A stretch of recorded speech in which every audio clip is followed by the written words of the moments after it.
श्रीराम श्री ब्रह्मचैतन्य महाराज गोंदवलेकर प्रवचने 24 फेब्रुवारी। भक्त आणि परमात्मा एक रूपच असतात। आमच्या हातून वारंवार चुका होतात असे तुम्ही म्हणता। लहान मुलगा चालताना अडखळतो, पडतो किंवा बोलताना बोबडे बोलतो, त्याच्या आईबापांना कौतुकच वाटते। त्याचप्रमाणे तुमच्या चुकांचे मला कौतुक वाटते। चुका सावरण्याच्या तुमच्या प्रयत्नांचेही तसेच कौतुक वाटते। म्हणून त्याबद्दल तुम्ही काहीही मनात आणण्याचे कारण नाही। गुरुने एकदा सांगितले की तुझे मागचे सर्व गेले, पुढे मात्र वाईट वागू नकोस।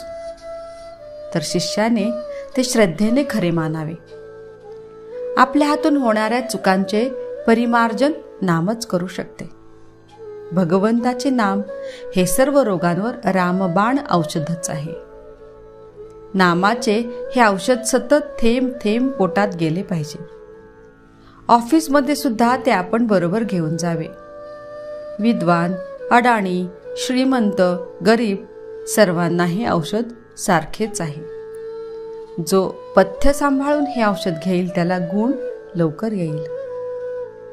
एखादा मुलगा मी विहिरीत उडी घेणार म्हणून हट्ट धरून बसला, तर बापाने त्याचा हा हट्ट पुरवायचा का त्याला समजावून किंवा तोंडात मारून तिथून बाजूला काढायचे? त्याप्रमाणे तुमचे विषय मागण्याचे हट्ट आहेत। खरा भक्त कधीही दुःखी कष्टी असत नाही, आपल्या समाधानात असतो, मग तो कितीही दरिद्री किंवा व्याधीग्रस्त असेना। अमुक एक हवे ते मिळाले नाही म्हणजे सामान्य माणसाला दुःख होते। भक्ताला कसलीही आस नसते, त्यामुळे त्याला दुःख नसते। तो आणि परमात्मा एक रूपच असतात। परमात्म्याची इच्छा हीच त्याची इच्छा असते। सगुणाची भक्ती करता करता त्याला मीचा विसर पडतो। मी नसून तूच आहेस ही भावना दृढ होत जाते।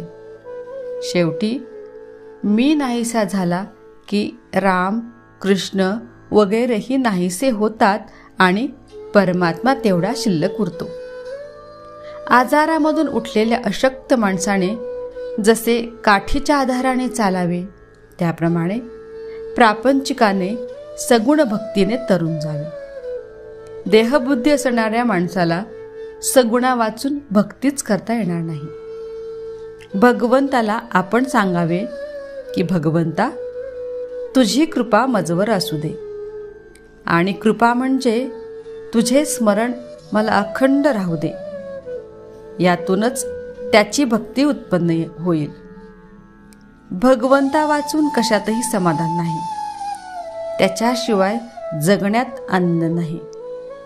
जो भगवंताचा झाला म्हणजे त्याच्या नामात राहिला, त्याला जगण्याचा कंटाळा येणार नाही।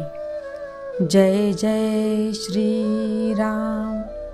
महाराजांचा आजचा विचार। परमात्म्याला प्रपंचरूप बनविण्याऐवजी आपण प्रपंचाला परमात्मरूप बनवावे। परमात्म्याला प्रपंचरूप बनविण्याऐवजी आपण प्रपंचाला परमात्मरूप बनवावे। जय जय श्रीराम।